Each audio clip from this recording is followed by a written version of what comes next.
I enjoy sightseeing in China and the United States, a very attractive country.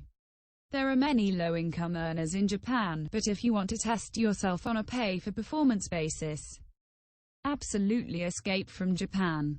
Why do I hate Japan? That's because financial and school laws are too strict. So I do it abroad. Well, we lit present. The 19th topic we offer is Alone Together. Lucretia Walker, a Quality Improvement Associate for Planning and Evaluation Social Services, said, "I am astounded at how difficult it has become to have someone actually look at you when they are speaking. I'm constantly informing my 17-year-old that it used to be rude to talk to someone without even looking at them. I am hyper-aware of how easy it seems now to look after young children as long as they are on some type of device. I look at my grandchildren busily playing some game and they are quiet and not bothering anyone, and I'm a bit afraid of how easy it is to let them just be. This summer, I bought all the young children in my family the old toys, marbles, pick-up sticks, jacks, water guns, darts, everything I could think of to get them interested and off the devices. I've not heard about the deaths of people because I refuse to spend all my time on Facebook." Mark Glazer, founder and executive director of MediaShift, said, "In our family, smartphones, TV, computer, laptops all have a major place in our living space. They are central to communication and entertainment. Because they are always on and always there, it becomes much easier to spend time on in our own world on the devices. The smartphones especially have a way of siloing us off from each other. It takes extra effort to take a few hours, or a day, away from them. We have become obsessed, checking news, checking social media, checking texts at all hours of the day, and it doesn't feel healthy." Our publication, MediaShift, has covered the idea of technology Sabbaths extensively, and they are always popular stories, because society at large is having problems taking time away from technology. David Columbia, an associate professor of digital studies at Virginia Commonwealth University, said, "I don't feel that one anecdote could possibly answer this question. Further, the effects I consider most pernicious are ones that I don't think are visible to most of us, even when we try to reflect. I can name one phenomenon that I have a lot of persistent encounters with. I am a college professor and teach small to medium-large discussion classes, with a bit of lecturing at times. I do not outlaw digital devices. I have been teaching since the early 2000s. Every year, the number of students who are totally checked out of the class, with their faces buried in laptops, tablets or phones grows. This is despite any efforts I make to call attention to it, and or my talking about the issue as an actual topic in class, which I do whenever the topic is appropriate. The most vicious digital advocates push back on this kind of observation with arguments that verge on casuistry, specious reasoning. Among them, students have always been checked out, why don't you call attention to it? What about disabled students, who need devices? What about all the helpful things students do with devices? This kind of response, including from other academics, worries me a great deal for its near-total separation from reality. The number of positive uses I see for devices, despite frequently requesting students to do just that, for example, when a major work or idea or principle or law is mentioned, can someone look that up and read to us what it is, etc., is just totally overwhelmed by the loss of attention on the part of many students. That loss dwarfs anything I ever saw prior to the wide availability of devices, especially phones, in the classroom by a factor of 10.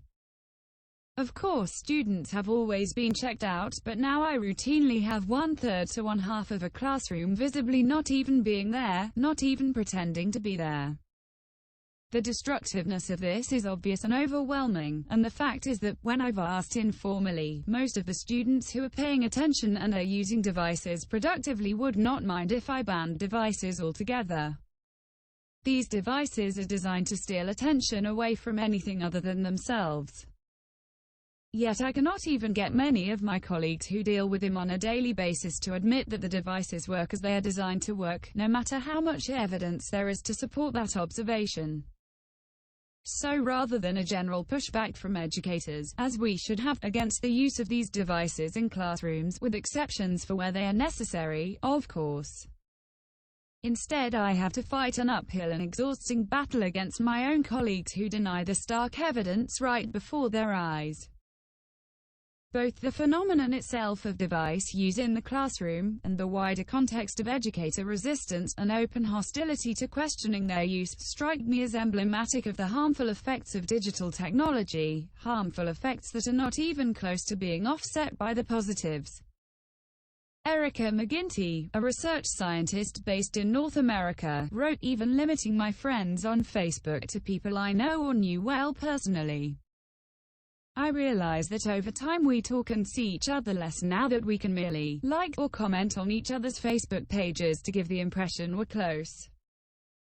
Tom Massingham, a business owner based in North America, wrote, "Perhaps it is just generational, but I'm not sure, nor am I sure that is sufficient justification, but those in their teens and 20s constantly have their noses in their electronic devices. My anecdote: I pick up a friend's niece, age 14, after an athletic practice. She hopped in the car, said, 'Hi, Tom,' and started looking at her phone. This is the generational part. I felt that if I tried to talk with her, I'd be interrupting what she was doing. I drove her home. She said, 'Thanks,' and hopped out of the car. There was no interaction between us. No, 'How did practice go?' Or, 'How's school?' Or anything else.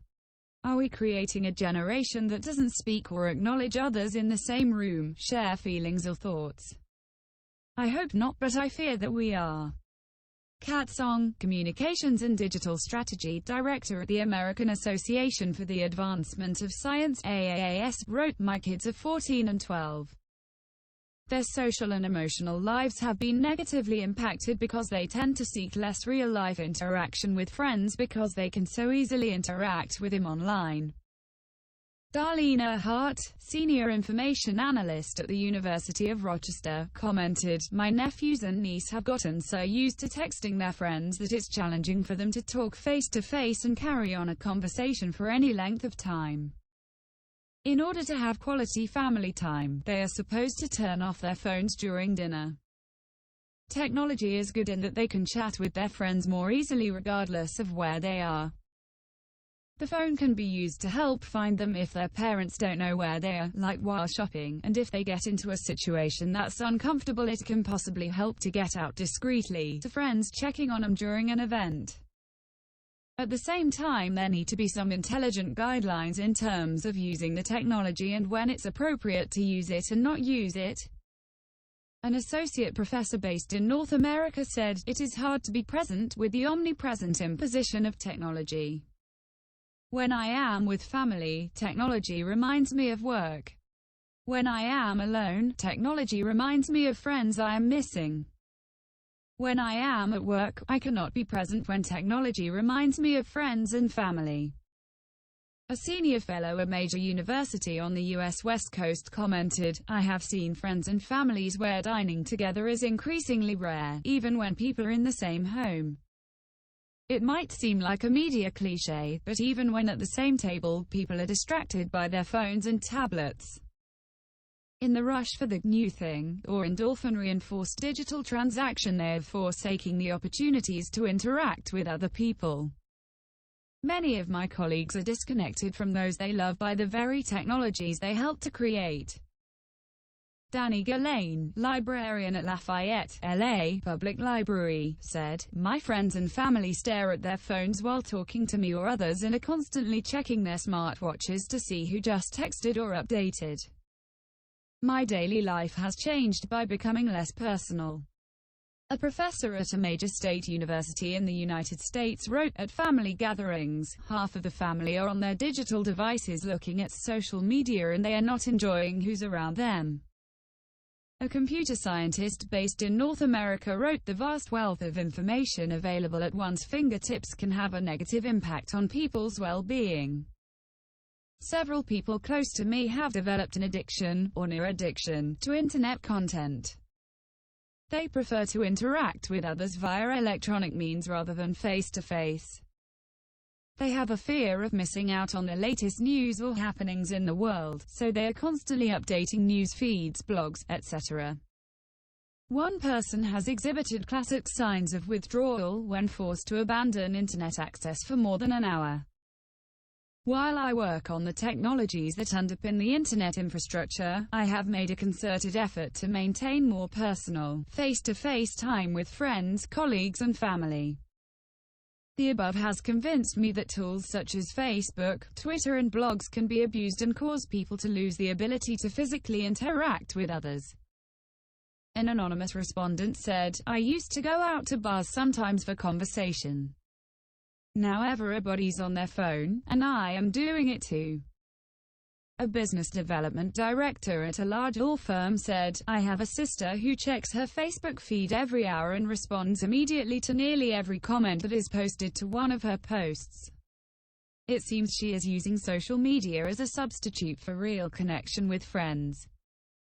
A retired professor based in India wrote, "While it has helped to reach out and has made life easier, it has also reduced warm human context.